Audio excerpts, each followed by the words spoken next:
That's a good reminder. Yeah, start the meeting.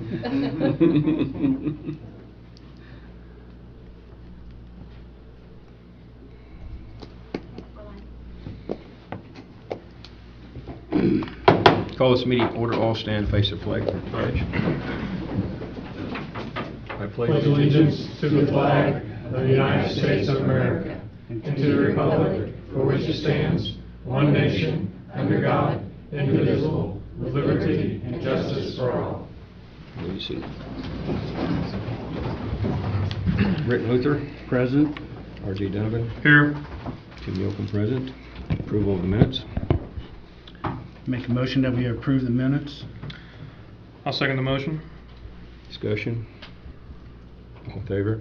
Aye. Aye. Aye. Opposed? Approval of claims. I'll make a motion to approve claims. I'll second the motion. Discussion. All in favor? Aye. Aye. Aye. Opposed? Approval of payroll. Make the motion that we approve payroll. Second the motion. Discussion. All in favor? Aye. Aye. Aye. Opposed? Treasury report is here. The interest that we have received on our Trust Indiana and other accounts is $4,203.97.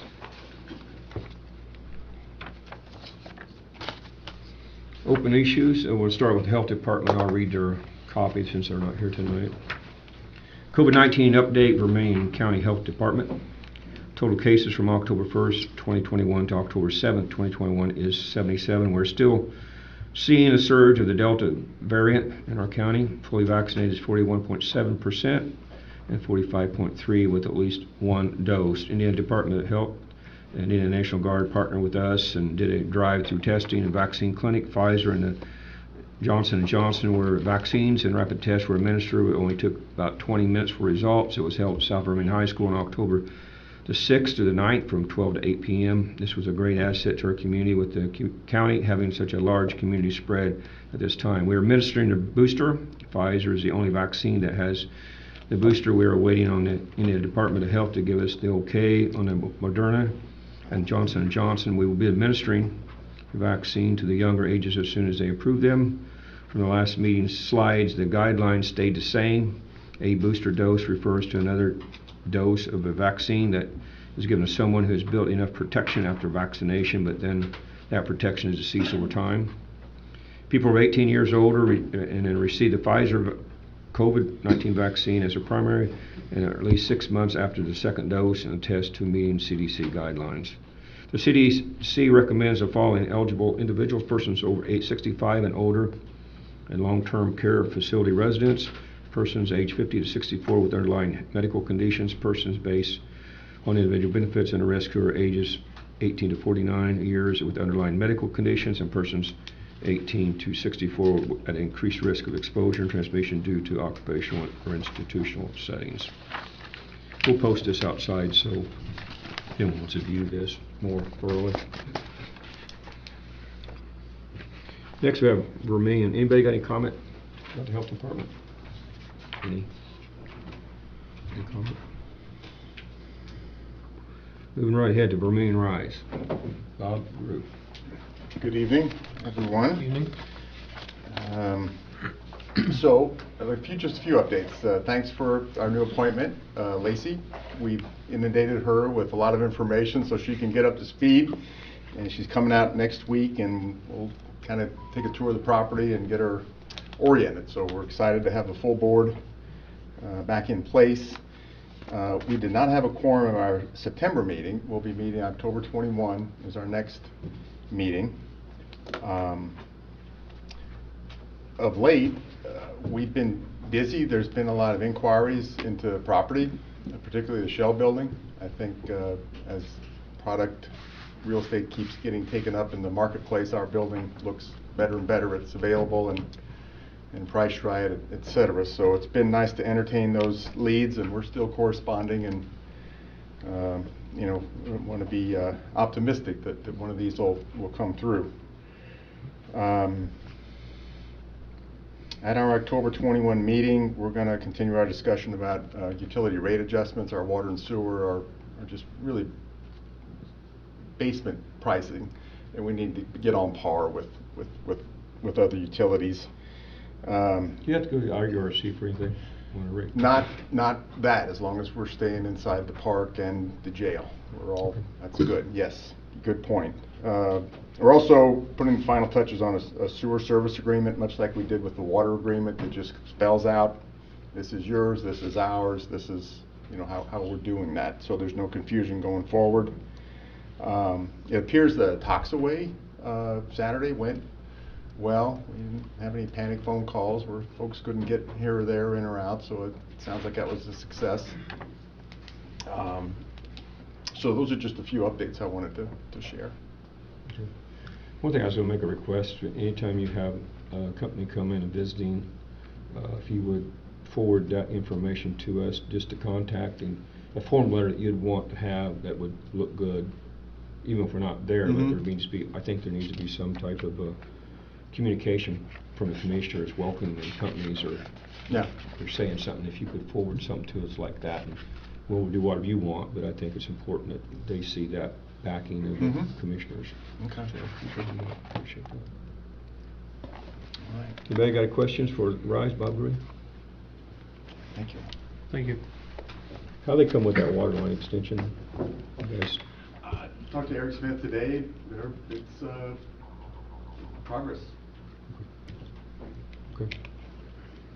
They did have one issue. What was that?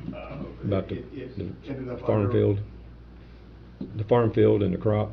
No, That- no, there was another issue that came up. They noted that they didn't realize that part of the service water line was going to be under a foundation, and so they scooched it out so it wouldn't have.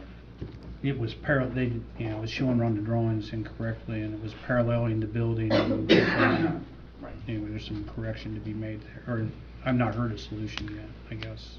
I think they talked about just moving it. That's why I believe they were heading towards to move the line out, but I don't know that that's been signed, sealed, and delivered yet. But that was on the property, not across the street anyway. Next we have is Vermillion Trails Alliance. I see anybody here from VTA? I thought I seen him He was at here Zimmerman's earlier. vehicle outside. He was here at 6. He was here. I spoke with him. If he comes back in, we'll get him in here. Jail monthly report. Primarily, we're down to, we've made some changes to the security routes in the jail itself. Duke has completed their alignment of the new power line into the right-of-way of NDOT. Foundations are proceeding, but this week's been a little bit of a rain out.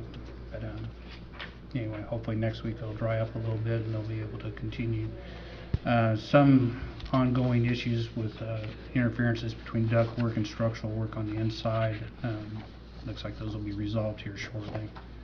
Other than that, I think we're in good shape at this point. I've got it right here. Would you say it's on schedule? Yeah, we remain on schedule, sure. So there's going to be any problem with the weather-wise as far as There, hindering anything? we discussed that the other day. They don't have actually rain days built into the schedule. I asked for how many float days that we have built into the schedule that affect the critical path.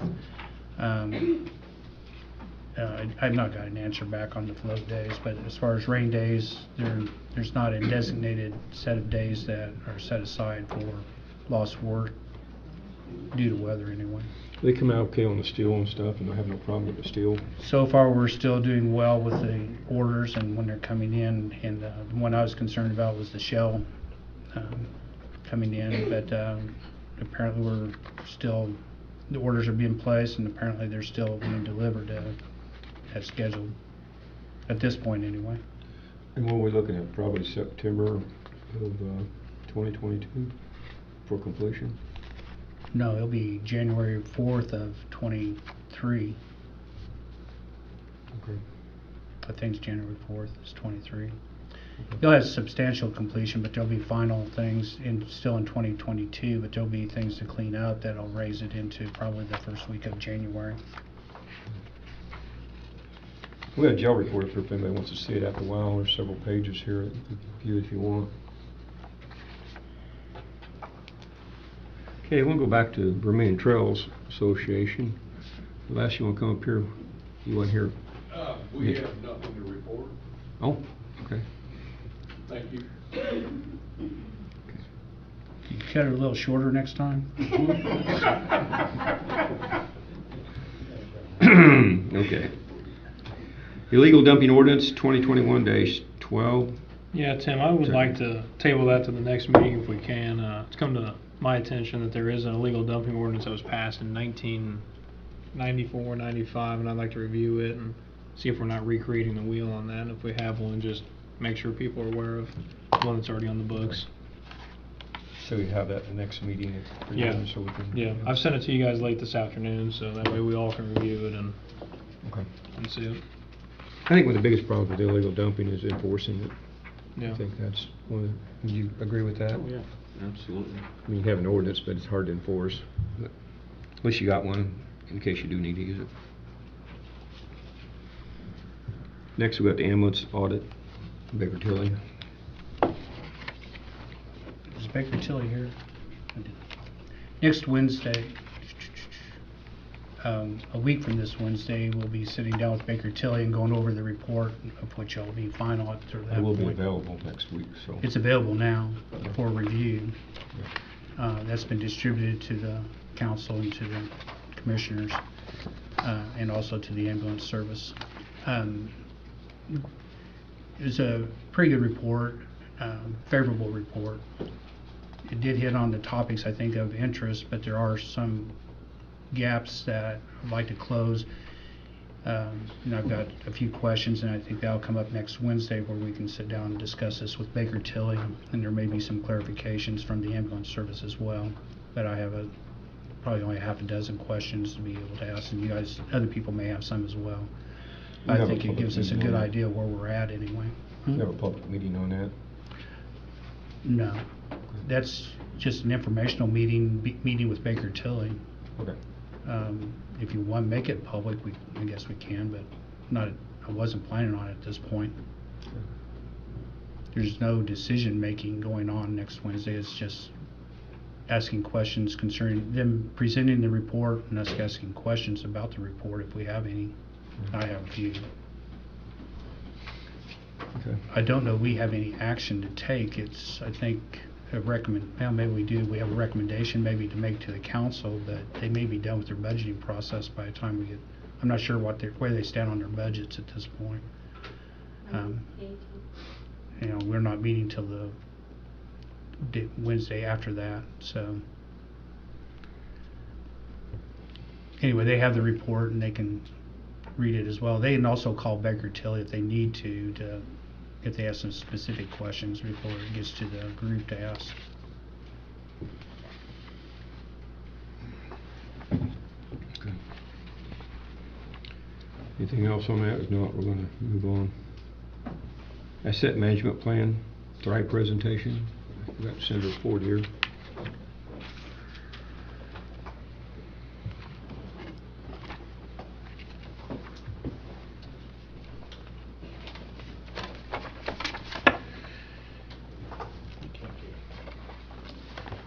Well, good evening, Commissioners. Thank you for giving me a few minutes here. My name is John Ford. I'm Director of Business Development for Thrive West Central. Just as a reminder, Thrive West Central is a regional planning organization that represents 6 counties. And we're a nonprofit organization that were formed by the counties to help taxpayers save money.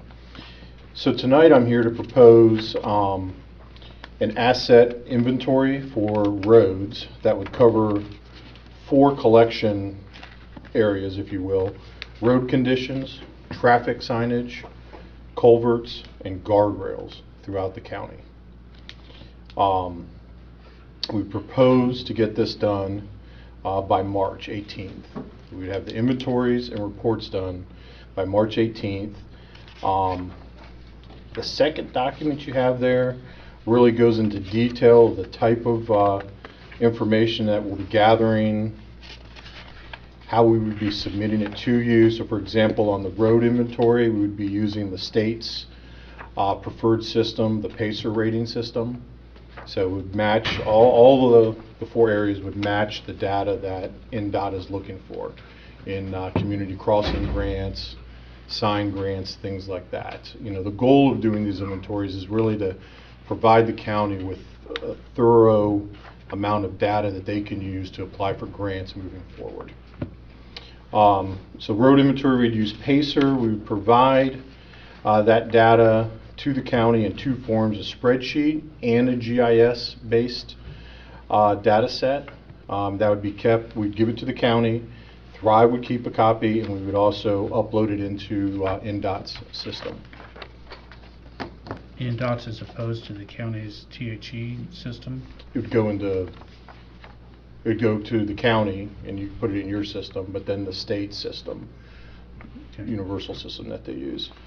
On the sign inventory, this would be, you know, we got a long list here. We pinpoint it with the GPS point for location, the type of sign, the directional location, the height, the type of sign, the reflectivity value of the sign, which is a key thing that now NDOT and the federal government is looking for, because signs now that don't have certain reflective levels are deemed to be bad signs and need to be replaced. And so we're seeing here in the state of Indiana a few instances where the sign had no reflectivity, someone blows a stop sign, gets in a car accident, and they sue the county. So that's why that has become important, and that's relatively new. And then we take a photo of each sign, which is again is turned over to the county in a spreadsheet, GIS file that can be uploaded into your system, and then Thrive keeps it along with this, and then we upload it to the state. Culvers, much of the same. We use GPS systems and desktop mapping to identify where the culvers are. We send our crew out to measure the span, the height, the material, take a complete inventory of all of those culvers. Some culvers obviously will get, we'll make sure they're not bridges, because bridges wouldn't be included in this inventory since there's already a national bridge inventory in process through NDOT. And then guardrails. Guardrails would be the same process. All of these we would be taking photos of and taking all the measurements with the guardrails and then rating them. And then the goal at the end of all of this would be to help the county create an asset management plan for each of those areas. So all of the, let's just stick with signs, all the signs would be rated, and then we could go back and determine when the appropriate time would be to replace them and set up a plan. Could be 2-year, 4-year, 6-year plan to, so you know for budget purposes how much to spend each year.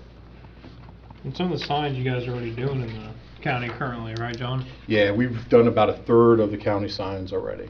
And they, when they're done, they stick like a sticker or something on the back of them that they can scan. Yep. Is that correct? Yeah. So like then a we can database? scan it and you can get all the information. I think on the back of that second pack Yeah, is an they've got- example of kind of the data that we'd keep and where you could see it on the map. Those fairly durable stickers that go on those? I don't know if it's a sticker. It looks like a sticker. Yeah, it's pretty durable. I mean, it's what, you know, meeting the NDOT specs of what they want us to put on the back of Well, every I had another sign. reason for it. We have a lot of signs being stolen in the county now, and it just might be a tracking mechanism. You want us to put RFD tags in them? Actually, I think a little chip that. Yeah, we could probably do that. But then here's, you know, on the last page, also a picture that we take of the signs.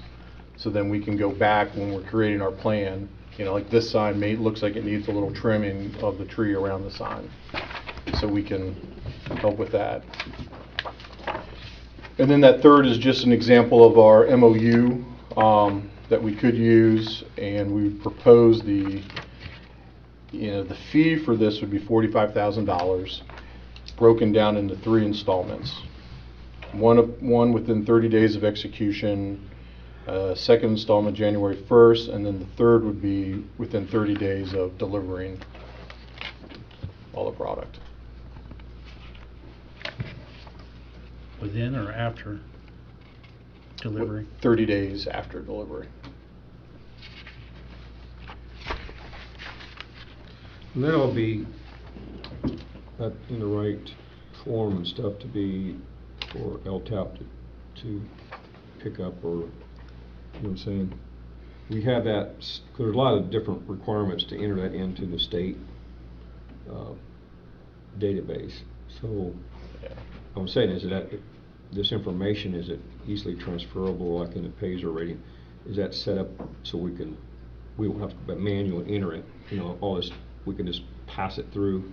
Yeah, You know what I'm it saying? would all meet all of LTAP's standards. All of our folks are certified by them, and then we would actually put it into the system Okay. for you. We have a community crossings grant that is contingent on part to the PACER program being revisited every 2 years, of which I guess we're up on that for this year as well.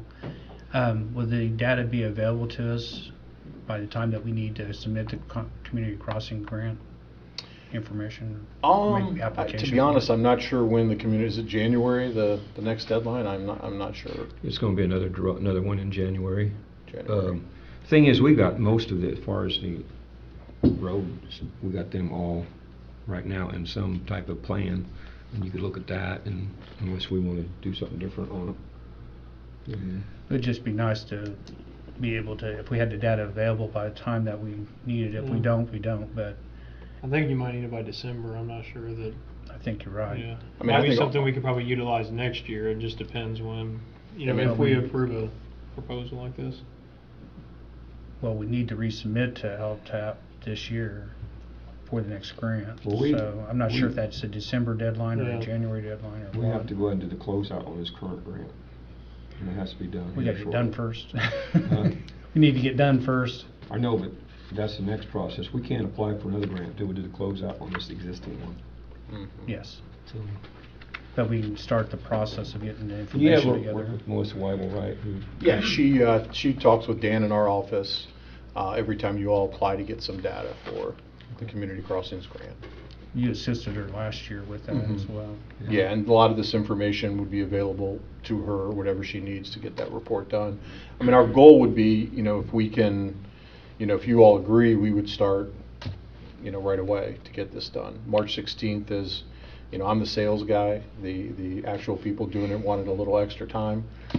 So I think we can really get it done by January. So you're gonna actually have someone physically drive all the roads to get the rating on it? We have a team that'll go out. Yeah, because one of them's been up in Eugene, and I think have done most of the stop signs in Eugene. Because I seen somebody putting something on the back of one of the stop signs. I said, "Hey, who are you and what are you doing?" You know. So Well, you met the team out there when we were doing that one flight. the drone. Yeah. So you met the Thrive team that was out there. We're not dead with that issue with the flights yet either, so, but not for this year.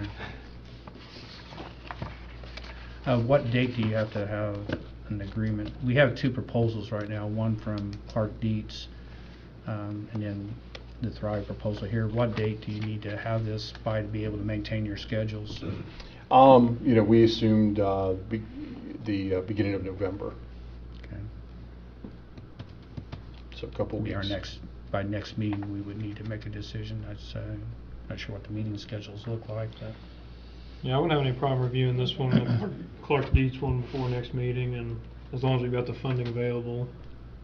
I don't know that. I don't know if the commissioners have it. If we don't, we could talk to some council members and see if they would support asset management, which I'm sure they would. Regardless of who we go with, this asset management plan is going to be the basis for us going forward with the highway system as to where and prioritize what roads and culverts and signs and guardrails. There's one addition to this, whether we do it now with this or not, that we need to keep in mind is traffic count. When I was talking to the individuals, I forgot to mention that, but traffic count will need to, whether we get it now or get it as a progression through the next year, we need to still do that, or years for that matter. There's been some traffic counts done over the years up here at Untitled. Yeah, we've guys done some have been down before. last year, but Yeah, there's actually like a state website you can, somewhere on the state you can go and look on the county, and they may have been done 5 years ago, but you can click on them. I know we have them for the bridges, but those are maybe 50/50 being right. We actually can get equipment from LTAP. It doesn't cost the county. Yeah, But they'll come down and do it, because they've done a couple of roads up in District 3, and they do it for a week. That way they... Does the information you have actually a true traffic count, or is it a... yeah, I mean, we can, and part of, your membership in the Thrive, we do road counts, and we do the road counts for NDOT. Okay. We're actually, they just asked us to propose to do road counts for 14 counties. So So what- we've got all the Are equipment. we one of the 14? I can't remember. Wrong answer. Well, sorry. No, I don't remember the 14 counties. I don't think it was any of our 6 counties. Okay. But we do have a schedule of doing counts here in Vermillion County. It's on our schedule. It's going to be beneficial in that for our use anyway. Yeah. Is there any special funding out there for signs? There for a while, last year, year before, there was some stuff came up where they just wanted to There try to is. throw the money at you. I think the federal government still has one, because LTAP had told me to go apply for one, but you can't without a asset management program, an asset management plan. So I think it's 80/20 or something. Yeah. And it's, I think Montgomery County just got it last year, and they replaced, I don't know, $250,000 worth of signs. It was something crazy. Yeah, it was a huge amount of money. And then Sullivan did it Yeah. last So, year. but this is the start. You got to have that plan. Right. And once you have it, then you can move forward. I think you brought up a good topic there about our liability with signs. A lot of people don't realize that, but there is a tremendous liability. The moment a wreck happens, they start looking at those signs. That's right. It's the And we're first thing named they every look time it at. happens in a lawsuit, where commissioners are always named, so that, okay. Thank you. I appreciate it. Thank you. Thank you. I'll be back in touch. I think this might be a good time to mention that I'm not sure how it is in the other districts, but down in the southern part of the county, we're missing a lot of signs. People are taking them, and it's going to cause a incident one of these days. We've seen people go through these where normally a stop sign is supposed to be at, and they're missing. It's And so mainly the people- south end of the county, in his district. We've had and then we also even had barricades taken off of a bridge where we were at as well. So we've got some real issues here, and we do need the help of the public to identify where these are going, and if you have any information to it. The Sheriff's Department's been notified, they've taken reports, but we've not had much success in deterring the loss of signs at this point. Moving on, highway, bridge number 15, range line over Gin Creek complete and open for traffic. Correct. Yes. We've got just a few minor things we did the final inspection on that. There's a checkoff list, and it should be done this week. Well, minus weather, it should be completed this week. White's was the contractor on that. They did a fine job too. Critical bridge issues. Had a meeting with Clark Dietz. We have, I think, 8, gosh, I don't have that report with me, 8 critical bridge issues. Of that, what these mean is that they need to be done now, basically, or otherwise they compromise our bridges further. A lot of it has to do with loss of fill behind the abutments, and which cause possibility of continuing problems with the road surfaces. I think they all can be handled by the highway department except for one bridge maybe at this point. The one bridge we need to consider what we're going to do with it and how we're going to handle it. But all but 3 of the bridges are down in District 1. But the other 3 are up in 2 and 3, and I don't remember the distribution there, but they're up in this area. I'll be meeting with the superintendent to see what we can do to get most of it has, I think we can, well, I'm not sure that we can yet. We're evaluating that, and I'll be meeting with Mike on Friday this week to determine what we can do as far as the county goes and what we may have to contract out. But there are issues that we need to take care of, and I don't know if that dovetails into County Road 1150 South where we have the culvert. We had bids received last week, or last meeting, for $96,000 with Kaiser and $100,000 for White. That same road, we have a bridge on, a timber bridge, and the design is not very good. It's like a fish trap as far as catching timber and sticks and whatever else comes floating down to the creek. This is Norton Creek. Estimates right now say that it's going to be about an $80,000 fix to that bridge to bring it back into par. You combine that with the $96,000 for that culvert on this county road, and it's a rock and a hard place to do this. The road counts on there are very low compared to other roads and other things that we have going on, especially going into next year. Funding is available for that, or we've asked for funding. It's been made available, but we held off because of other reasons. But now it's going to be, instead of a $96,000 fix for that road, it'll be $176,000 fix for that road. I'd like to go into consideration whether we want to close that road or not. Maybe make the repairs to that bridge, but not replace the culvert at this point.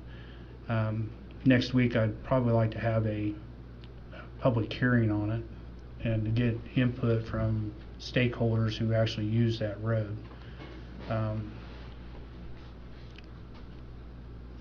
not sure how we go about doing that, but that's a thought anyway.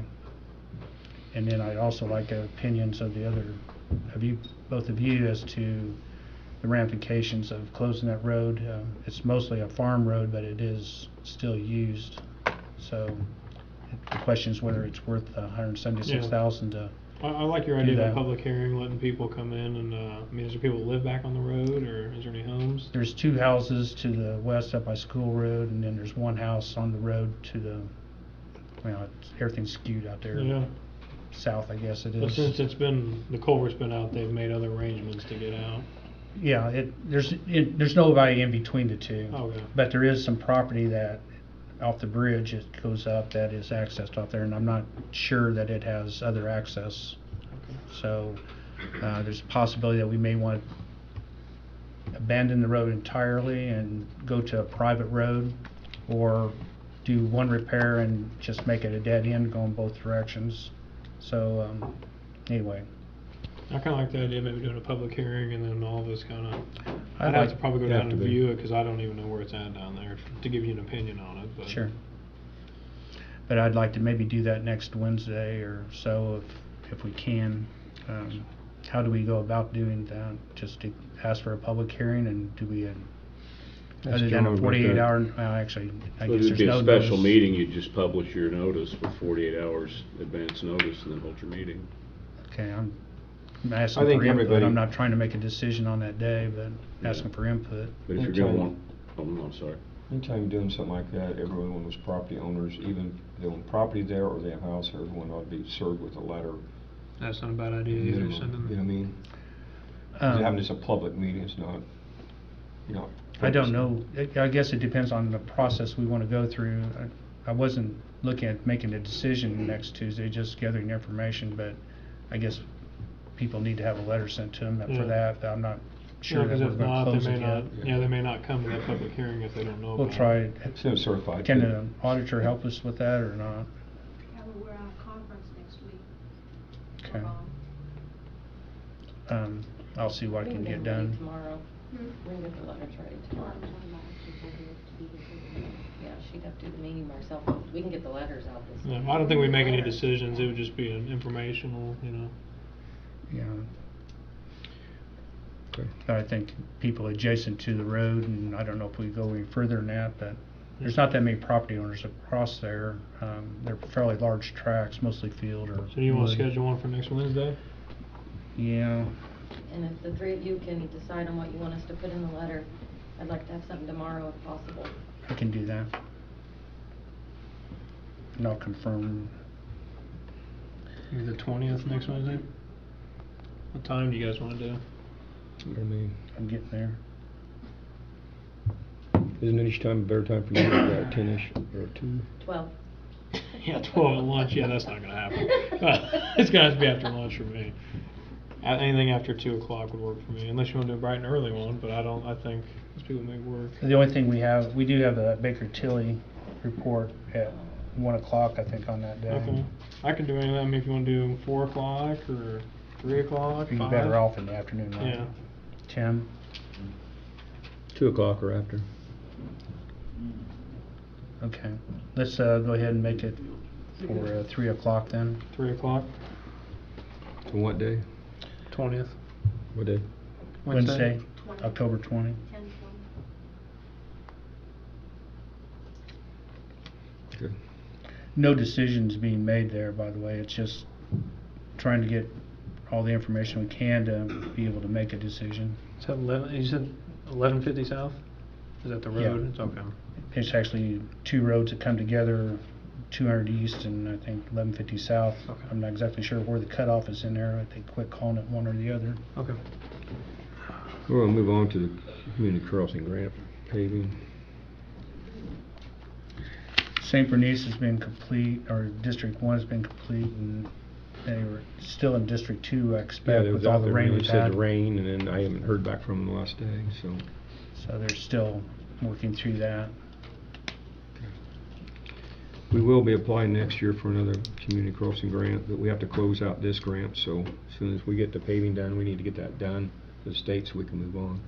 We also need to, for the new community crossing grants, it'd be nice to have public input on that as well. We've got a number, we can include other things other than paving in that, so we may need to start considering that for some of these bridges that we've got. And so it's, I'm not sure it's just going to follow the same thing we've been doing anyway, so we need to probably be considering how much and what monies we've got to go where. But just to let you all know, this year, we applied for $1.33 million, and I think the quotes came in like 1.2 something, and the county put up 25% of that. So we've been very successful, and everybody wants their driveway, and I mean, not their driveway, but everybody wants their road Everybody paved. does want their And, driveway. you know, we also been working this year. We tried to work with the paving company to get a lot of these millings. That was our goal, to get millings, a large amount of these millings at no cost is what our goal was. And we could have really done a lot, but it didn't happen. Britt been talking to the state, and they acted like if next time a project comes up, if we get with them before the project is bid out, there's a possibility we can get those millings. So that could be humongous for our county. We've been working on that for quite a while. We're supposed to have a meeting this week. It's not been arranged yet, but we're supposed to have a meeting this week to discuss with them on the next round of millings to be cut, being able to put on that contract where it'll be no cost to the county, but we still will have to provide a place for them to be placed, stored, or whatever the case may be. We was working on the project out here, 63, the paving project, all the way from Clinton to Terre Haute, and we thought, well, we get those millings, we'd have a gold mine, but it didn't work out this time, but so hopefully next time we will. Yeah, it had to be done last year to be able to get Yeah. those millings. So I was hoping still to get them from the contractor, regardless of if it had a cost or not, but it didn't work out at all. So But we tried, we'll continue to try. Next is cybersecurity. it's not done yet, though. Do what? It's not done yet. I know. So Yeah. There's still a possibility. Moving on to cybersecurity level 1 and 2 compliance, Intel Leap contract continuation. we've had that for some time here, and we either need to act on it or not. It played a large role in our bond issue last time. The S&P was impressed that we, as a county, they don't get too many counties that are able to respond to them on that question. Fortunately, we had just talked about it, so we were a little prepared and didn't know that they were going to ask the question, but we were prepared to answer the question anyway. And that was, I think it was actually something that probably gave us quite a few points going for the bond issue. We've got some other bond issues that are possibly coming up as well, and I think a continuation of this will not, if you want to look at it as far as money's being spent, it is actually probably paid for itself in our ratings with that, or at least help with our ratings. We're close on level 1, cybersecurity. We have not started. We're pretty far behind on going through a level 2 security breach. there's one other aspect of that is that we're not quite ready if we do have a breach, being able to actually react to it in a proper manner anyway. And that's where that stage 2 comes into play. We did fairly well with stage 1 without meeting all the all the agenda there in stage 1, but I think if we get through this next phase, I think we'll be in we'll be probably leading the pack as far as counties go, as far as cybersecurity issues are. So the question is, it's I think 11, I don't have it in front of me, 11,500 if I recall, is contract to complete level 1 and then to complete level 2 of the security measures. So has he already completed what he's going to now for For the first phase. For the first Yes. phase? That was an assessment phase of where we were at. I personally would like at least another meeting to review the next phase before we would approve or deny, if that's all right with the other 2 commissioners. And that's totally acceptable to myself. Okay. Yeah, I'd like to table it or at least review it until next meeting, if that's... Continuation. Yeah. Continue. It'll be fun. I thought about that, about tabling and continuing. There's differences. Yeah. HWC, Comprehension Plan Review Approval Status. Anyone here on that? Anyone What from is Area it? Plan got a comment on it? I'm sorry, what is that about? Oh, that's about the, comprehensive plan. The, Christy oh, Jarrett's from came in and Christy spoke Jarrett. about last week. Christy was the here big last elephant week, in the room, or yeah. 2 weeks ago. One of the big elephants. Area plan's getting ready to start on that this month. Can you come up here and talk about that real quick? Identify yourself. Thank you for attending. Scott, you didn't know you was coming up to the podium? No, I tonight, didn't. did you? Scott Noble, Area Plan Commission. The Area Plan Commission met with Mr. Smith the 29th of last month. Just a little get-together to kind of get our stuff together, and we're going to start talking about the comprehensive plan again on the 14th. It probably will not be done this year, I wouldn't think. We got a lot of work to do on it. Penny did send out some new documents from them for us today to start reviewing, to talk about in our meeting on the 14th, so we will be hitting that again, but there's a lot of work to do on that. And it's my understanding from what Penny has told us, due to legislative code, that that document does belong to the Area Plan Commission. So anything that you guys receive should come from us. They're going to come to our meeting. We're going to have a get-together. I think we got a better understanding after we met with Mr. Smith, but anything that comes to you should come through the Area Planning Commission. Okay. And like I said, we're going to start working on that, and now we got done with wind, hopefully we can get that done, but if it's done by the end of the year, it'll be a miracle. And I agree with you that it should, Pardon? you need that amount of time, if not more time, to be able to do that type of plan. and do it The properly. first document that they presented to us was a mess. I mean, well, Mr. Langley asked him, do you know where Vermillion County is? That's how bad it was. So I'm not going there, but what I'm Yeah. saying is, it does take time to develop a good plan. Yes, and yes, it's to have gonna all take the some time. components in it. Yes. The problem that we've got is this Okra grant, and that I guess we approved at some point in time that we were going to complete this study, if you will. It was, to me, it was represented as something different, as an economic development comprehensive, or plan anyway. It morphed into, or somehow it became an area plan, comprehensive area Right. plan. If it had a different name on it, it would be a different story. But Well, I think- the history of this plan is the last time it was wrote in 2002, the Area Plan Commission was taken to court on it. There was a lawsuit against the Area Plan Commission. That's why we're trying to tread very careful with this, because we don't want to end up back in court again. Well, yeah. Nobody wants to go there. No, we don't want to be there. That's why anything that comes to you guys should go through us first, since our name has to be on it, and we have to be the ones to answer for it. One of the thoughts I had, and I don't know how much water this will hold, but is going ahead and then closing out that Okra grant and accepting what they've got today as far as HWC. This is discussion only. I'm not making a motion or anything like that. What they have today isn't correct. Well, that's all right, but let me get through here. Accepting, going ahead and closing it out. I don't know if they spent the $40,000 or $50,000, but there's some dollar amount in there they're probably approaching, if they've not already exceeded that at this point. The county's on the hook for $5,000 or up to $5,000 now as to be able to spend for that. I don't know how much we paid HWC at this point, but regardless, if we close it out now, accept it for what it is, and turn that over to the area planning for them to use that as a tool, only as a tool. I'm not saying you use all of it or none of it, but use it as a tool. But go ahead and close it out and give that to them, and let's close out that Okra grant and go through a proper, or continue the process, if you will. That would probably be a good idea. That's an idea.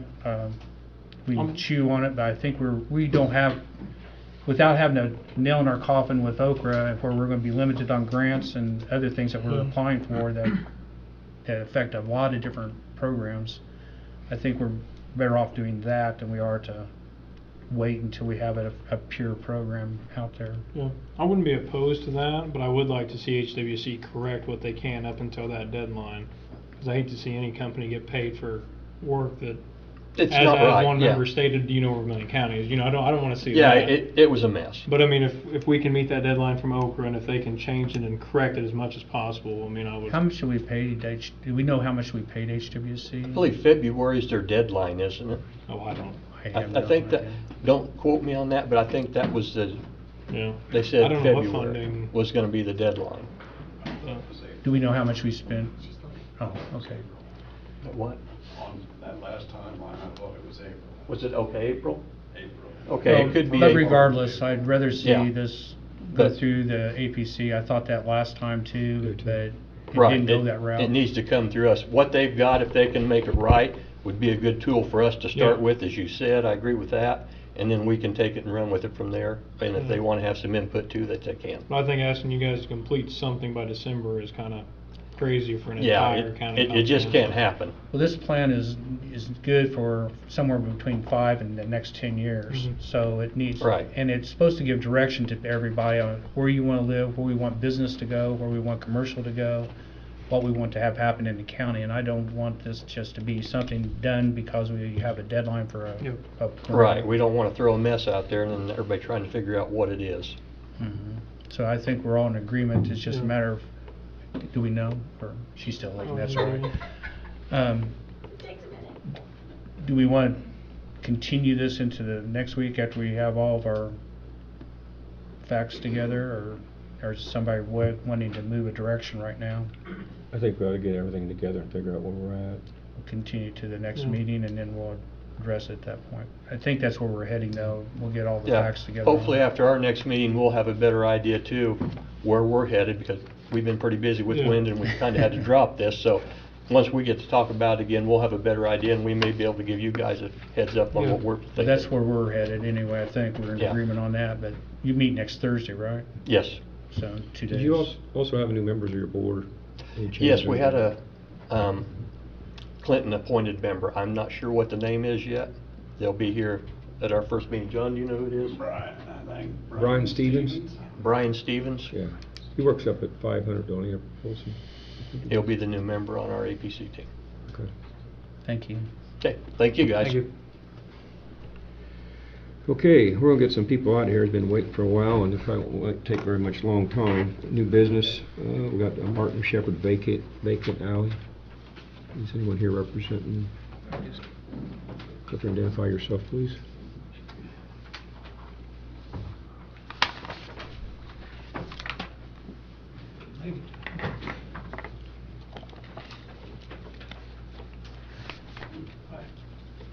My name is Martin Shepherd. I'm petition to vacate some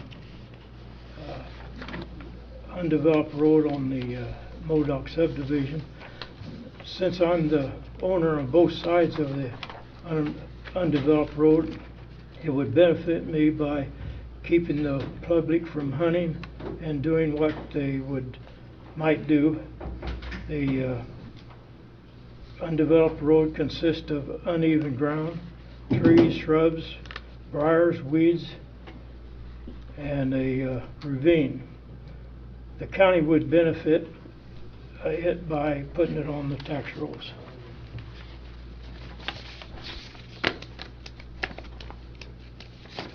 And you own both properties on both sides of it, don't you?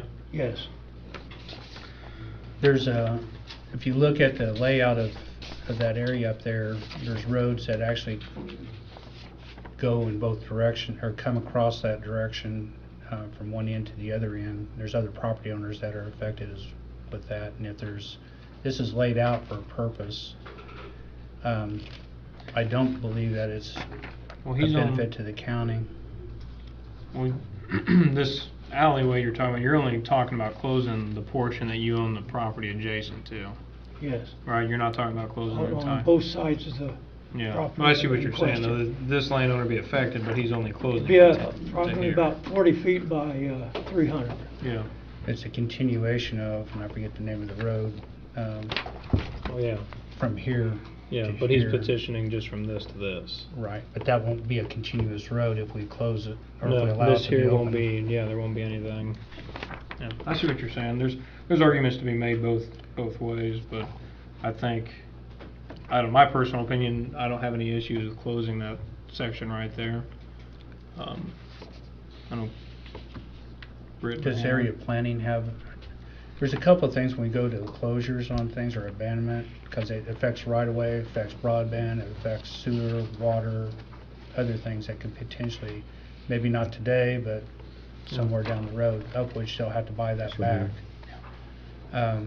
Does our area planning looked at, do we send this to area, I don't think we sent it to area planning to ask them what their game plan is for these areas, and I think that's a misnomer or a misstep on our part, not to send it to the area planning to say, yes, they agree with that abandonment. It doesn't work into our area planning or our zoning. It doesn't perpetuate that. And it also, I think that it's something that should be in front of the drainage board, as if we close that, is there an issue with any type of drainage? Probably not in this case, but it still should have a checkoff list on those type things whenever we're abandoning. And then I think the third thing is looking at from our utilities. One area plan would be looking at utilities, but also the broadband, water, sewer potential. So I think we're missing some things here when we do these abandonments. And also there's trails. Is it a possible connector to our trail system? So maybe our park system ought to be looking at, or a highway, whoever's going to take over trails one of these days. So I think I'm generally opposed to abandonment of alleys and roadways. They were platted that way, they were purchased that way, and unless they preceded that, I'm not in favor. I think that you bring up a valid point, what you're talking about, Brett, and I think it's something that needs to be addressed and included in maybe an area plan, that these alleys are not just closed, but they come before maybe area planning too, forget their take on it. But that'd be something you need to address in the future. I wouldn't have a problem with addressing in the future.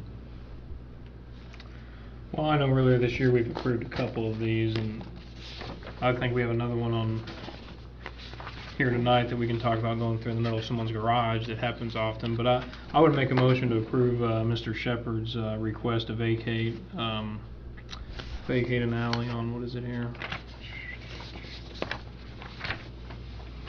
I'll second that. Is it Whitcomb Avenue? Yes. Is that what the alley is? It stops at Wick, and my address is actually Chasen. It looks like it's that section there. Yeah, it's 40 by 300. So it'd be this right here. Yeah, it'd be a piece right to there, which there's no. We're just looking at an aerial of it. Got a second discussion? I think I've I think discussed it that too much. we can add, as time goes on, something to the area plan, more of a, address it more in the future and include that maybe in part of the requirements that area plan has something to do, look at it or something. I don't have no problem doing it in the future. Be something we can move on forward on doing later. I'd rather, I guess, see this being taken back until we do have that in step. Is there some urgent reason why this alley needs to be abandoned, vacated? The reason? Are you having? Is there an immediate Well, concern? We own on both sides of it. Well, do you have trouble with like people trespassing And the public since they're? can come in there, we understand, it's a road undeveloped. county, yeah. And they can hunt or do whatever they wanna do. It's, Well, Unfortunately, a lot of these alleyways, people just assume they're not there until you go to the map and realize it's a county right of way, then people go to trespass and. well, it's not trespass if it's Well, a county right of way. Well, it is when you go to these properties and they've got fence lines down them because the neighbors have just assumed that that road has been closed. You know, and then you get on someone's property and they're assuming they own it and it's actually I a 40 understand. 40-foot right of way. Has this been, all notification? Well, you won't have notification because you don't have nobody on the other side. we don't allow any hunting on our property. I know the neighbors, when we purchased it, they said, well, no, we was gonna hunt, and I said, no. But there's neighbors around there, it'd be a dangerous situation if we get hunting. We vote on it, call for a vote. All in favor? Aye. Aye, opposed, Aye. motion carried. Thank you, sir. Jordan Wallace vacate alley.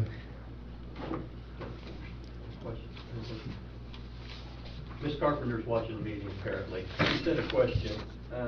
She said that this shouldn't come to the area plan team, that they're vacated according to state statutes. It's not that you vacate it, it's not that you, it gives the area plan a chance to comment as to how that affects the area plan with regard to how the area is supposed to be looked at and be developed, is what I was going for. Okay. And also whether we should have these corridors available for trails, broadband, water, sewer, power, on down the line, is my comment. It's not that you make a decision. Just to check up to the area plan. Is it consistent with the area plan? That we don't, you guys are developing that, you understand it, you're doing the zoning for it. Where's it at?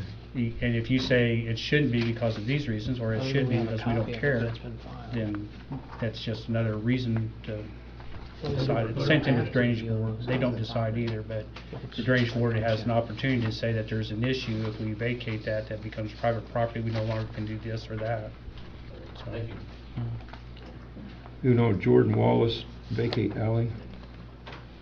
I see, this is one going through someone's garage One's here. going through my garage.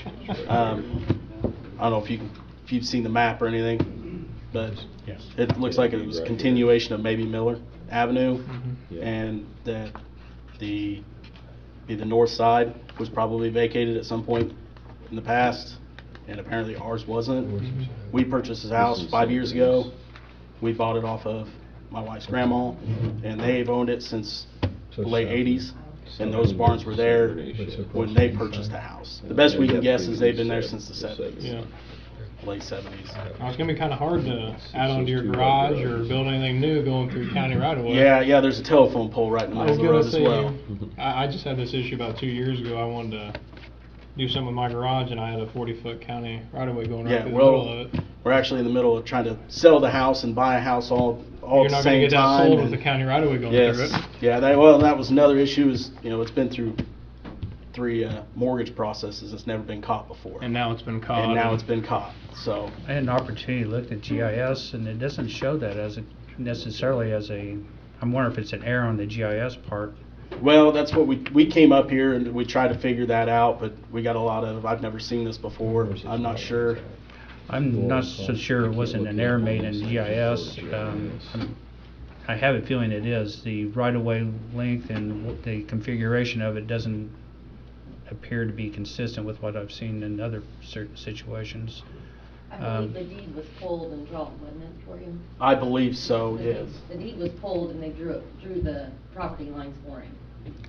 It may not be on GIS right now, but I know that the assessor would have drawn the picture for him and shown The him. assessor shows an alley there?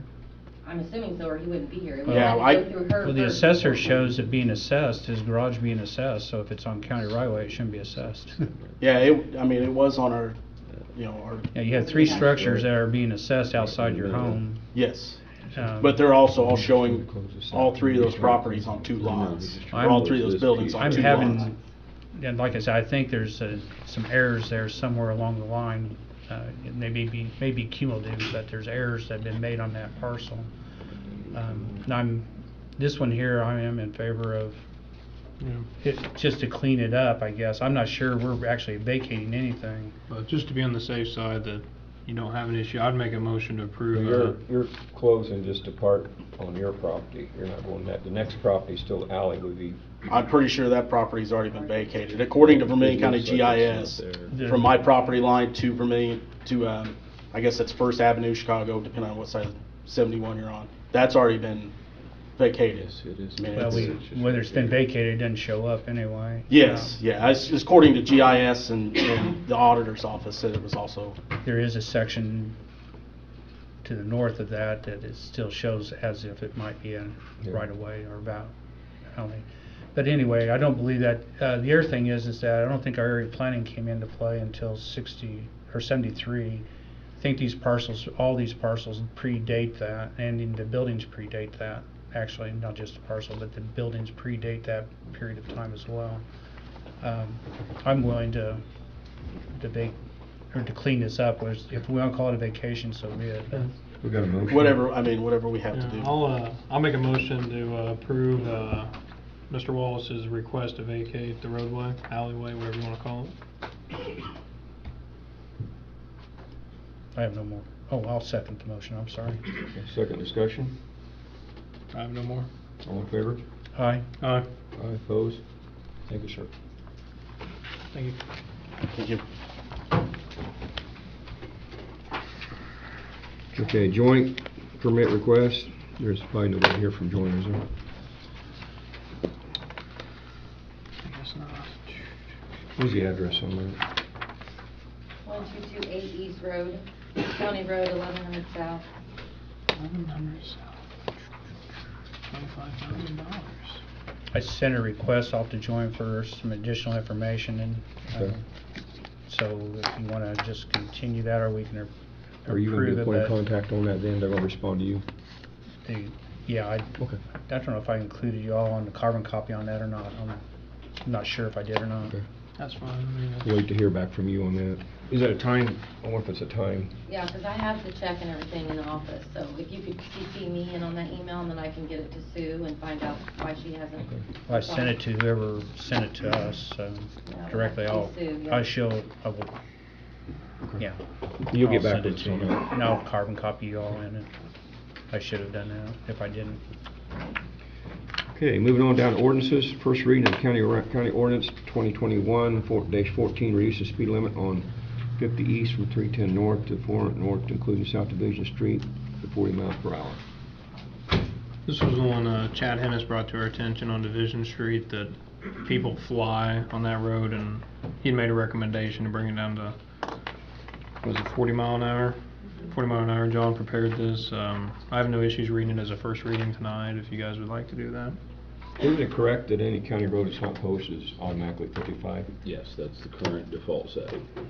But we have another ordinance before us after this one in reference to that. I didn't see that. We do have it. Yeah. This is the first reading anyway, right? So, It should be It's just a packet reading. or no? Well, my packet's not here. So That's the next one. I'm You want going to from read it, or memory. you want to read it by title? what you would read it? You tired of reading tonight? You can just read it by title if you want. Nah, I can read it, it's no big deal. County Ordinance 2021-14, whereas it has been brought to the attention of the Board of Commissioners of Vermillion County that there is a need to reduce the speed limit on County Road 50 East from 310 north to 400 north, including South Division Street. Now be it ordained and enacted by the Vermillion County Commissioners that Section 1 for the length of County Road 50 East between 310 north and 400 north, including South Division Street, the speed limit shall be 40 miles per hour. Section 2, should any section, paragraph, section, clause, or phrase of this ordinance be declared unconstitutional or invalid for any reason by any court of competent jurisdiction, such provisions shall be deemed severable, and remaining portions of this ordinance shall remain in full force and effect. Section 3, all ordinances or parts of ordinances or resolutions that are inconsistent with the provisions of this ordinance are repealed to the extent of such inconsistency. And that'll be the first reading. We could act on it next Okay. meeting if we Put choose that back to. on the agenda for. First reading on the County That's the Ordinance next one. 2021-15, declaring the speed limit on unposted county roads will be 45 miles per hour. I do such a fine job. What? It's 14. No, the other one was Oh, 14. the one you read, okay. it's Yeah, 14. and then this one 15. Now we're on 15. Yeah, this one here, any unmarked county road currently is 55, and this would change that to any unmarked county road 45. And prior to reading this, I probably would like to ask the sheriff's department, for maybe the sheriff himself, if he's got any recommendations on this, because I know a few years ago the commissioners had changed the speed limit on a certain road, and he kind of made a comment that he wasn't going to enforce it at all, so that kind of defeats the purpose of changing it. So I think it'd be a good idea. yeah, I can go ahead and read it for a first reading, but I would like to kind of hear his thoughts, because there may be 2 or 3 roads in the county that he feels that he won't tell his deputies to enforce. County ordinance number 2021-15, general ordinance to limit unposted county roads to 45 miles per hour. An ordinance declaring that the speed limit on unposted county roads be 45 miles per hour, whereas it has been brought to the attention of the Board of Commissioners of Vermillion County that the speed limit on unposted county roads needs to be declared to be 45 miles per hour. Now be ordained and enacted by the Vermillion County Commissioners that Section 1, the speed limit on all unposted county roads is 45 miles per hour. Section 2, should any section, paragraph, sentence, clause, or phrase of this ordinance be declared unconstitutional or invalid for any reason by any court or competent jurisdiction, such provision shall be deemed severable, and the remaining portions of this ordinance shall remain in full force and effect. Section 3, all ordinances or parts of ordinances or resolutions that are inconsistent with this provision of this ordinance are repealed to the extent of such inconsistency. That'd be the first reading of that ordinance. Brenda or Annie, would somebody be able to send Mike a email and ask him for comment on that? Or if he's got any comment? Okay. Anyone got any comment on that 45 mile an hour speed limit? I'm sure we'll have some on Flatiron. I don't think anybody wants to go 45 on Flatiron. The first reading of it. First reading of ordinance 2021-16 declaring that any contract with Vermillion County and signed on behalf of the county or county entity other than the Board of Commissioners of Vermillion County should cite as part of that contract the specific statute giving that person authority to bind the county. I think that needs to be discussed more in a regular meeting if go that route.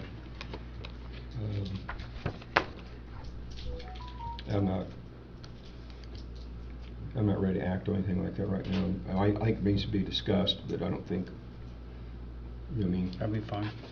If you want to continue it on. It covers too much, you know, to be, you know, have a proper discussion and feedback. Okay. So, okay. Just tabling that for further discussion. Yes, Okay. Continuing. Or continuing, there we go. The county home lease discussion. That's the county home, the old county home property with the jail and all that area is, right? Right. We're coming up where we need to, if we're going to do anything. Last year, I believe it was just continued as the lease was written previously. Mm-hmm. I sent this to some inclusions as the Purdue Extension Agent and also the Soil and Water Conservation District as well, to play into their role and see what they had comments.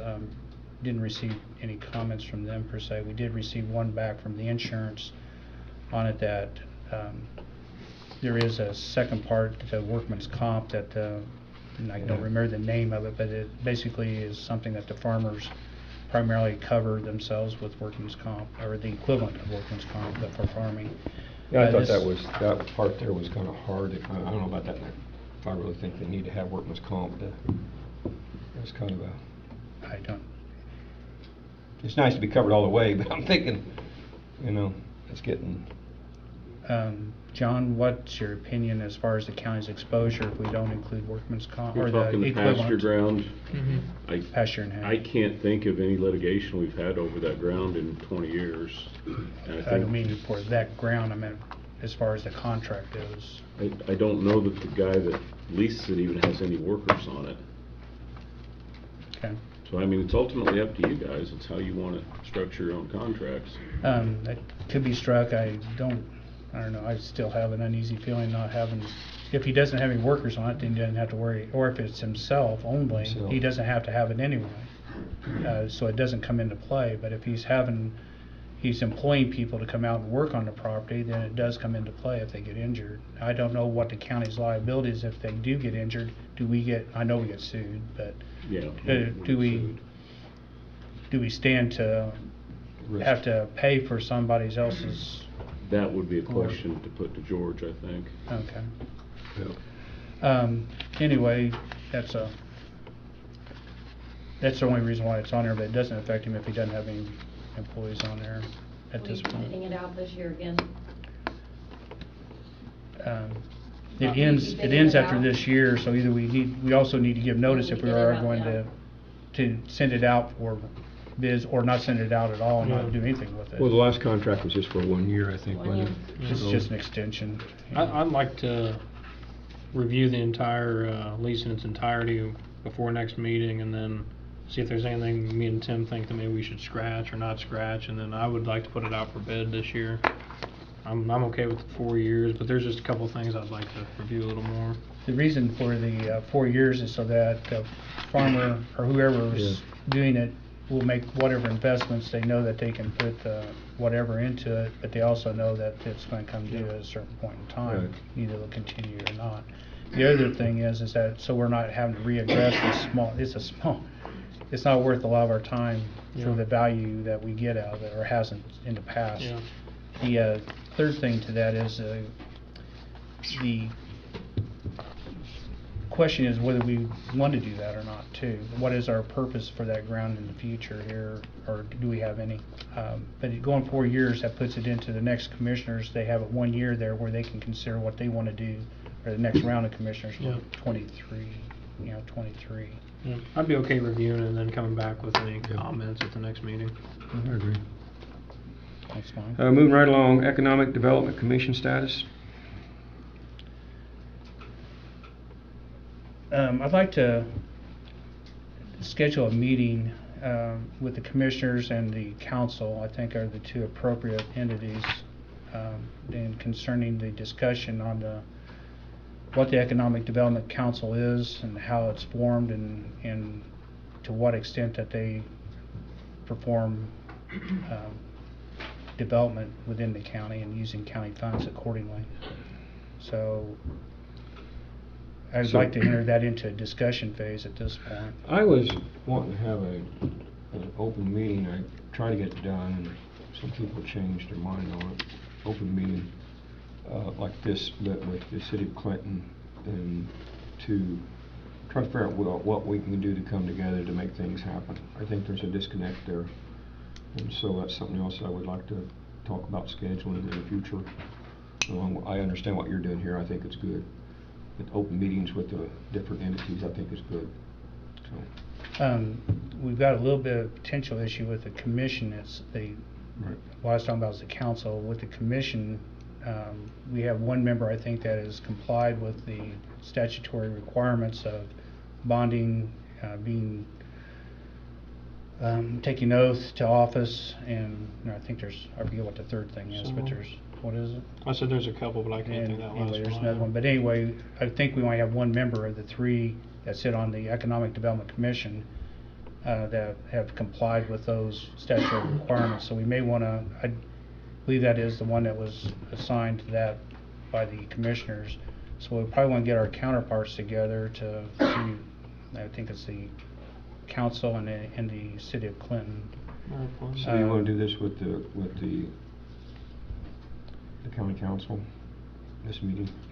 Well, the Economic Development Council I do. I think on the commission, the commission is something that was developed by the council. That statutorily, the council develops that commission. We have nothing to do with it, except that we make an assignment. We have an appointment to that commission. So would you like to schedule that with like Ashley or the council members and just? Yeah, to ask them to make sure those commission members, we may be using this commission. I anticipate, there's things already on the board now, and I anticipate some things in the future. We need this commission to be up to par and viable going forward. We're not the only player in this, and we don't have any control over the commission or have any to tell them what to do. We don't tell them what to do, but we have an appointment, and we need to make sure it's a viable entity whenever we want to use area plan to make some of these things happen as far as water districts, sewer districts, enterprise zones, et cetera, whatever might come of it. But this commission has that they're a viable entity to do those type things, as long as, and also the redevelopment. Those two entities together have a lot of development power. Okay. Now, the council's what I wanted to meet with Okay. the Economic Development Council, I know we throw these words out, is the one I'm wanting to discuss with the county council to see where we. So you need to get on the agenda come to some. for the county council meeting. Well, I'm wanting to have a meeting, but not at their meeting. I want this to be a separate meeting for Okay. us and for them to be able to come together and I don't know if it has to be posted, it can be posted, I don't really care, but we need to discuss some of these issues and. Once you come up with some dates and make that contact, and then by the next meeting, let us know or something, which way you wanna go, which time, date. Okay, there's a number of things happening and we're gonna have to do this sooner than, unfortunately, it just keeps compounding on itself at this point. Well, if you reach out to Ashley, maybe she could give you some dates on, because she'd probably need a quorum of members. She would want at least 4 members there. So us, I think we can make a meeting pretty, Do we want this to be an official meeting, or is this going to be a work session? I think the type thing? commissioners had, Eric, correct me if I'm wrong, when they had the jail, didn't the commissioners and council have a couple work sessions, or? I think there's been a couple of times. That there was no official action, it was more or less, all 10 of us got together and tried to get on the same page a couple of times, like, what are you guys doing, what are we doing? That's where I think we're at on this. I'd like to be a work With the meetings, session. you can call them work sessions if you want to, but they still are meetings of these bodies and they have to be publicized and announced to people, and you can not make any decisions, you cannot have any public comments, but you do have to have the doors open for people to come in here and see what's going on, which means you have to tell them you're gonna be here. So we have to make sure that that's all done properly ahead of time, so people know what you're doing. I don't have any problem with And that. that's all it takes, you know. I think the people have been informed of any meeting we have. That's, It'd be open and be you just have to transparent make all sure the you still time. follow those requirements All the and time. you're good. Okay. So you'll get back with us, right? Yeah, but probably before the next meeting. Okay. I'll see if I can arrange a Yeah, time that that's everybody's fine. available, Be fine. or as soon as reasonable Yeah. anyway. Yeah, that's fine. There's a lot of moving people there to gather together in one spot. Moving on to the work session, I'm available about any time. If I'm off quite a bit of time for next month, so as long as in mid time of day, I can make any time. Do we want to, we've talked about commissioners' meetings, one being a long session and then the morning session being a short session where we just take care of the business that has to be taken care of and then adjourning and going right into work session after that. The problem is you have some things that have to be done every 2 weeks, so. Well, that's what I'm saying, the short session for what has to be Why don't we have a done. meeting and talk about that in this work session? Of course. No, we need to have a meeting. Schedule a meeting for next week. A meeting for a meeting. We got one on the 20th. We got one on the 20th. Okay. The 20th, we'll do it Yeah, then. technically, yeah. What are we doing? The 20th, what are we doing on the 20th? Public hearing for your 1150 South. Next Wednesday. Okay. Is that when we want to do it? Well, no, we were just saying we were already having one at Well, it was 3 o'clock. Well, we just have all of them together. That's what I Stack said. them up. That's what I said. Okay, we're gonna move on. We do have Nancy Wilson here from the Public Defender's Board, if you want to. Tim, did you have, okay. You had Melissa's things to Keep that last. Okay. Gentlemen, I have some information for you. I met with Mr. Luther last month. We discussed a lot of things, one of which was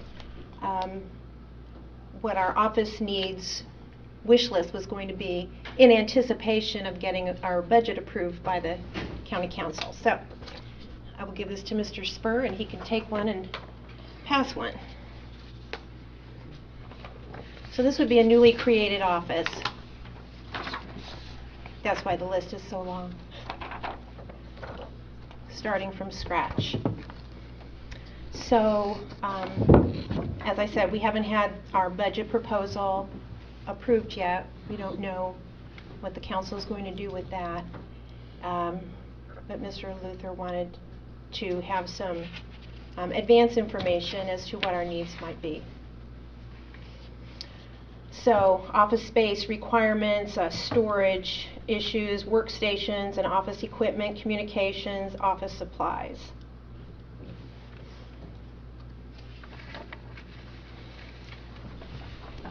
All of those are subject to a 40% reimbursement from the state.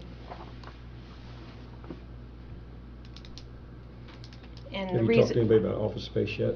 Any special place or what you got your? we discussed some, maybe there is a space at the Rise. We were talking about maybe up at the old Speedco building. I didn't know if the Wilson Center was available. I was aware maybe a few years ago that there may be an empty storefront on the east side of the square here. I think. How much will this be used daily? Yes, be a full-time office. Do you have any indication from the council if they're going to approve? No idea. No. Everybody assuming that? No. We probably need to take a step back, do we not? Is this not going to be the basis of our regional public defenders? Is that still in the works? Yes. Where this is going is that, which counties is it? Park, Vermillion, Fountain. and Fountain? Is Warren in there? No. 3 counties are going together in what I guess is a first for the state of Indiana to regionalize the public defender's office for these 3 counties. It'll be, like I said, it was the first one to be done, or to propose to be done this way anyway, or to actually happen. The reason for it is that we're having a hard time providing public defenders and providing an income to those attorneys who are actually representing people. There's some economics to go with the combination of the regional basis of this, instead of one county trying to provide public defenders for the individuals. And what we're running into is we're not finding those individuals, and we're starting to lose them as time has gone by here. And so in order to provide an effective public service, or a public defender service, these 3 counties are going to go together. I think we're going to have the support of the state. The state is looking at this very strongly. And the issue is where this is going to be located. And we need to be looking at also what Park is doing, and also what Fountain is going to be doing, and see if we can't find a location that is central to those 3 courthouses, if you will. And on that basis, it might behoove us to find a location here in this county, and that we're kind of can provide a central location between the 3 courthouses, if you will. There's also some economics that go behind that we might be able to leverage as well. So with that, that's where this list comes in as to what the requirements might be if we were to locate one here in the county. And then we would also have the support to pay for that.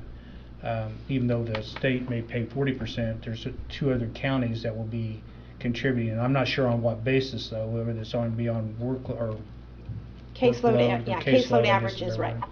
So if it's on caseload, then it's a matter of who is using the services the most, and so you'll have a variable payout on that.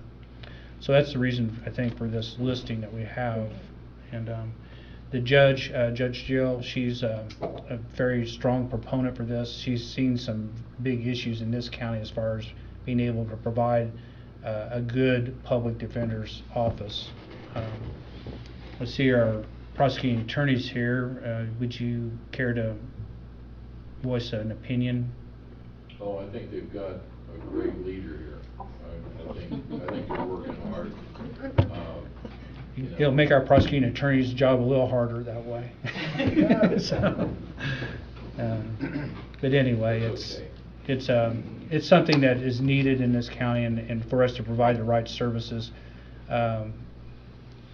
we need to be looking at that. And I think it also carries over to even space in the courthouse. If we're going to maintain the courts here, providing the space here in the courthouse for the public defenders, or actually any attorneys that are in front of the judge, to be able to go in confidence and be able to discuss things. So we need to be looking at inside our own courthouse for that as well. Right.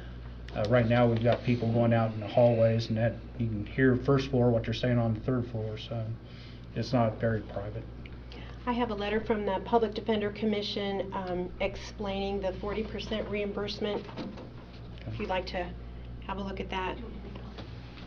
Yeah, because I only have one. That further explains the process. So this may weigh into some of the other things that I've been thinking about anyway, and I think we've discussed, but very loosely at this point, as far as annexes go, and as far as our remote facilities, and whether we want to keep those facilities still at their current locations or want to try to consolidate them or not. So this enters into that, adds on to that equation.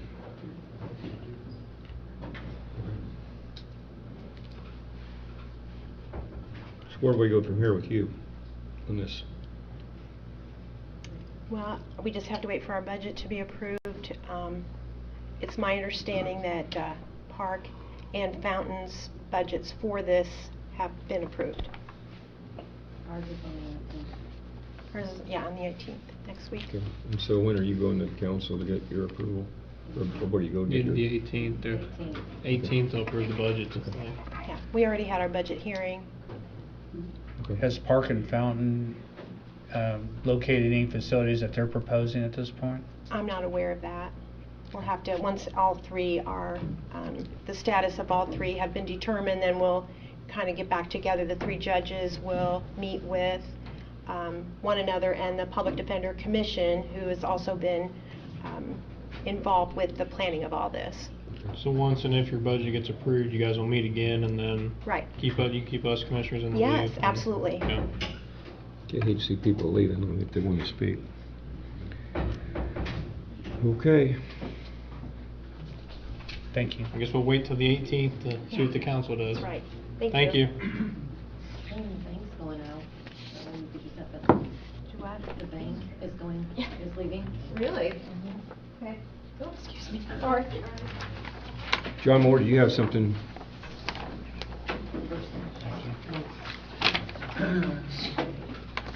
I'll be brief.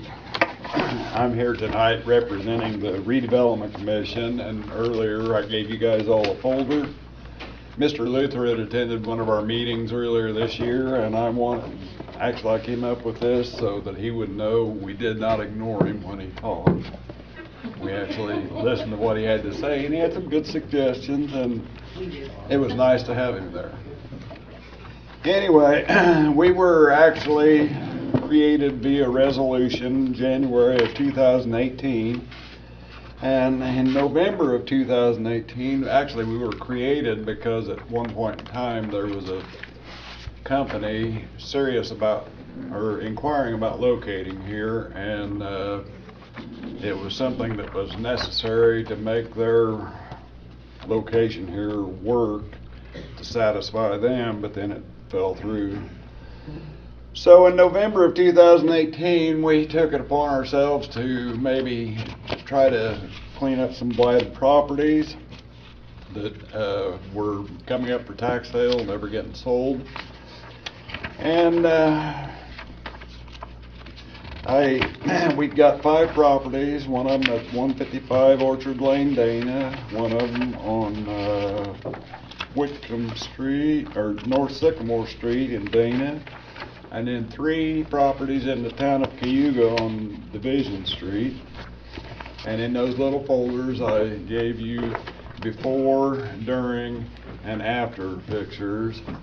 The 2 properties in Dana have been cleaned up. One of them, the guy has already put up a really nice looking pole barn type garage. It does have water, sewer, and electric. It's back on the tax rolls. He's utilizing services. He lived up to his commitment really well. Both those lots have been sold. His second one he bought off of you, he's got a new one on there now. Do what? He's bought the second property off too, right? Yes. He's got his new building on there now. On the second one? Yes. I put his water and sewer and stuff in. Oh, I was up there the other day taking pictures. He apparently didn't have it up there yet, but It's that's up. good. Anyway. Nice setup too. The property in Cayuga, the 3 properties, there's before, during, and after pictures. Actually, the town of Cayuga ended up tearing 2 of those buildings down, and it was kind of a blessing that they did, because when they started to take one wall down, the other wall fell out in the middle of the street. So, big issue. But anyway, they are cleaned up, and we are going to put them on the market. Hopefully we'll get them sold, or somebody will take an interest in them or something. But that's just a little bit of what we've done over the past 3 years. And Mr. Luther, you will notice that I did put a mission statement and our vision in there, because that was something that you had talked about. And we'll see you in 2 weeks for an official meeting that we're all excited about too. Good. Thank you, John. There's some good things getting ready to happen in Vermillion County, and I think we're on the verge of some great things. And just sit tight, and you'll see them happen. But remain positive. One other thing I want to bring up, we had a proposal from Melissa Weibel to help us with grant writing in the county. How you want to do this? You want to read the whole? I don't think it's changed much from last year's proposal, has it? From what she... Theirs looks the same to me. Yeah, I think it's the same proposal. That's the same one we did for our last time. I have No. I have no issues making a motion to approve the proposal from Melissa Weibel to assist us in the community crossings grant. She's available for other grants too. Yeah, I have no issues of making a motion to approve that. I'm not sure I read that one. Well, you haven't read, yeah, it was... We don't have to, we need to look at it. You don't and wait then- on it. It I was don't sent to remember us. seeing it. It's wasn't in your Yeah. packet, he Yeah, just it did was it sent before to the Just got meeting. it. Oh, It's a late that's why I arrival. didn't see it then. No, I thought it was sent to us a couple days. Yeah, I got an email on it a few I days didn't ago. get it. You're just ahead of the Well, this curve. here No, I was- think this we here- all- This is official one, just came You're out. spatial. Nah, I don't know about that. I think we were all sent it a few days ago, but I don't- I could be wrong. The first time she wrote a grant for our county, it was the first time we did a community crossing grant, which was a real hard thing to do. We all got together and did it ourselves, and she wrote the grant. It was $1 million grant, and I couldn't get no funding to pay her. And so some farmer donated a new computer and gave it to her for writing a $1 million grant. And I'm thinking, wow.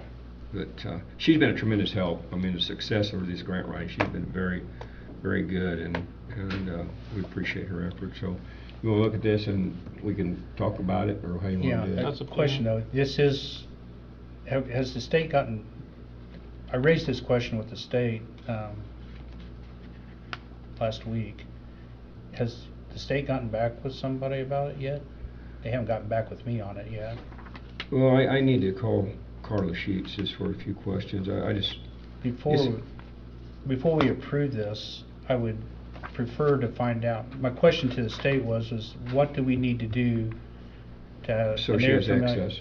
Yes. Yeah. What are the steps that we have to go, and to what degree do we need to have whatever agreement with her in order to access those records and database and to be able to make entries and so forth. And they haven't gotten back with me, but they may have gotten back with somebody else, but I've asked the I question. have not it's still got back pending. with Carla Sheets on this. Well, before we approve, Yeah. I would like to make sure that we've got all the parameters. I don't That's have a fine. problem with it. My understanding from Melissa was that this would suffice the state, but if one of you want to check with whoever that is within... But she called me about it, that was an interpretation I got by third party, by some The thing about it pigeon is, carrier. we have this community crossing grant of $1.22 million, and she has to do the closeout this year. She's the one who takes care of that closeout. Well, that's fine. I'm not. I know. I'm agreeing, but just make sure that we get all Right, the I agree parameters 100%. so she can get into it. Yeah. So, That's fine. You want to wait till next meeting? Well, yeah. Yeah. We can, whatever the steps are. I'll give the state a call. They should have gotten back with me by now, but I've not heard from them. okay. They may still be looking. Okay, we're ready for public comment. I just want to say a few things about public comment. We appreciate you coming, and public comment is something that we hope that you respect when you come up here. It's not a place to badger anybody or badger us, and we're not here to badger you. We do want you to limit your time to about 3 minutes and make it brief if you can. I understand sometimes a little longer, but the big thing about respect, if you come in here and there's going to be a confrontation, I'm going to shut it down. We're not here to confront. We can work a lot of things out. If we got problems as far as public officials, I think we need to be taking care of it privately and not making big issues out of it, because it don't look good on the county. It just don't look good. And I, as the president of the board, will not tolerate that. So, like I said, we respect you coming. We expect you to respect us. So, if anybody's got anything to say, please come here and to the podium and tell us who you are.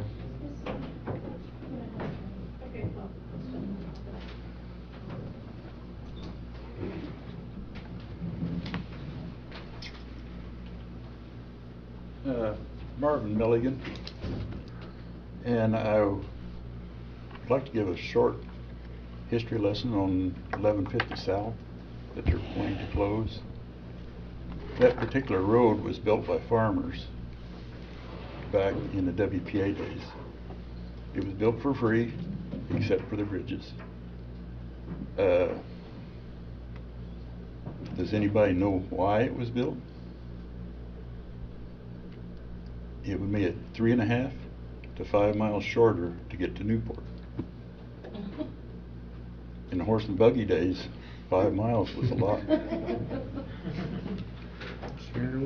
That made everybody who left early could get to Newport and get back before dark. That's the reason the road was built. What was those miles again? Pardon? What were the miles again? 3.5 to 5 miles savings. And that road is still used by them same citizens to get to Newport. That is on the road. Now the other thing I've got to bring up is County Road 200 South that was abandoned going into the golf course. There's 20 acres that belongs to a farmer on the other end of that road. Is now cut off because you abandoned that road. When was that abandoned? I don't know, 2 or 3 years ago. It said 200 South. 200 South. It's the north end of it that goes into the golf course.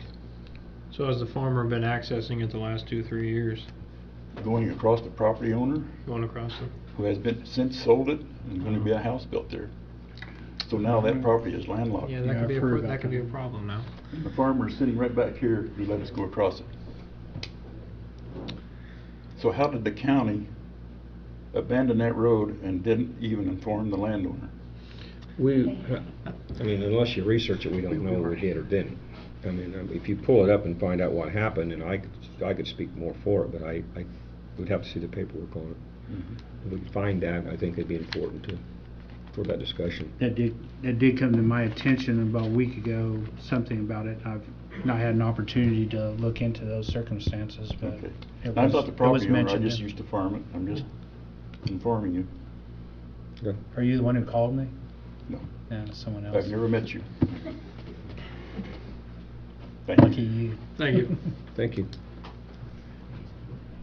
Who's next? Who's next?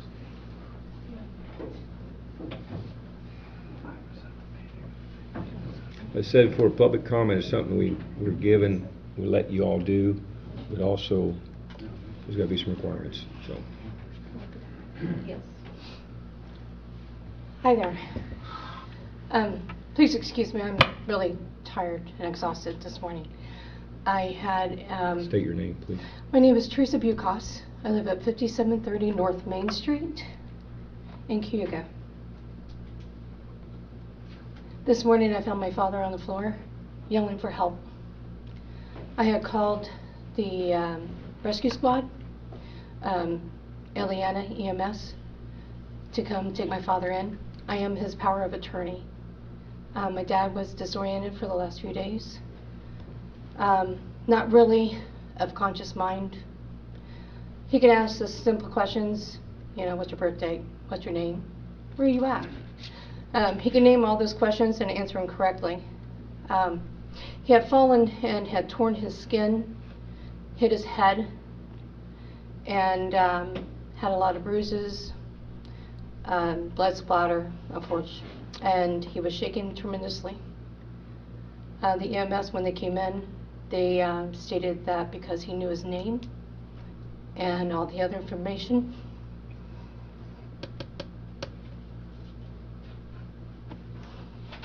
that they refused to take him in. Even though I'm the power of the POA, I said he has been disoriented. They didn't want to take my statement. They didn't want to talk to me in private. They didn't want to go outside. They said because he's of sound mind, it's not necessary. And I said, but he's not of sound mind. You don't know the history. You don't know the medical background. You don't know what his circumstances was in the last 2 weeks. He's dehydrated. I'm unable to take him to the hospital myself. If I could, I would have done it already. I asked him to step outside, and he says, no, I'm good. I don't need to go any further. He says, Houston, what do you want? He says, you want treated? He goes, oh, yeah, I want to sit in my chair. They didn't professionally assess him on the floor. They picked him up. He had a possible fracture on his right arm, or right hand. He had a middle finger, was possibly fractured. When I got him to the hospital, he was in AFib. I took him myself. I called a friend of mine this morning and asked him for help. He called also another person to come in. I don't know if I can. You can go ahead. RJ came down to help me get my dad into the vehicle. He was incontinent, and when I was taking him to Danville, the first thing he said is, why are you taking me? He goes, where are we going? I said, we're going to the hospital, Dad. Oh, I was wondering why I was going to Danville. He was totally confused. 1 minute he would be okay, and the next minute he would not. I am asking for medical records once he's getting released from the hospital. He's been admitted. He may stay there between 2 to 3 days. His AFib was in severity. They have to slowly give him fluids because he was dehydrated. But the circumstances was the proper assessment wasn't made in the very beginning. They didn't want to take and look at my POA papers that I have. The hospital did. I was able to sign for him to get treated. I had him signed for Medicare to take care of him. But they wouldn't even look at my papers. There's a lot of steps that was omitted. I think that was deemed necessary, but not even asking for his medications, what his history was. They didn't ask anything. They just act like I bothered them. If I knew that, I wouldn't have bothered another half hour to 45 minutes. I would have had somebody come down then and load him up and take him into the hospital. I am going to submit a written complaint, as well as I have already contacted the directors, and I do plan on to pursue it a little bit farther because I don't feel that somebody else can have the risk. Yeah, my dad might act normal, but he wasn't. He's 78 years old. Some days he's with it. Last night he was talking to children who was carrying a cat in the house. There was no cat there. Yeah, I mean my cat, but nobody was carrying it. There was nobody else in my household, just my son and I. My son was at work, and I was the only one home. So I will submit something else in writing, but I just wanted somebody to be aware. Thank you. Thank you.